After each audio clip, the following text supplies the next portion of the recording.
د ملا صاحب برادر تازه څرګندونې ملا برادر تازه او خوندورې څرګندونې کړي. نوموړي یو تریخ حقیقت بیان کړی. ملا برادر وایي تیر 20 کاله د نړیوالې ټولنې مرستې شخصي جیبونو ته تللي دي. دوستانو په دې هیله چې روغ جوړ به یې ویډیو را سره تر پای وګورئ. زموږ چینل ضرور د سر سبسکرایب کړئ.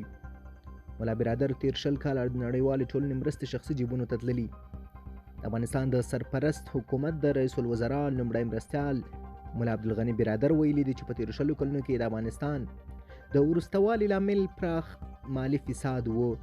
هغه نن په کابل کې اقتصادي غونډې ته په خبرو کې زیاته کړې ده چې په تیرو 20 کلونو کې د نړیوالې ټولنې ډیری پیسې د ځینو افرادو جیبونو ته تللې چې له امله یې هیواد ځان بسیاینې ته ونه رسید.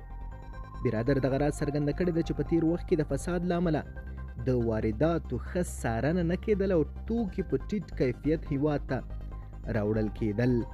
هغه ډاډ ورکړی دی چې له دې وروسته به مرستې مستحقو کسانو ته رسیږي او د بیا رغونې لپاره راتلونکې پیسې به د هیواد د ځان بسیاینې لامل شي.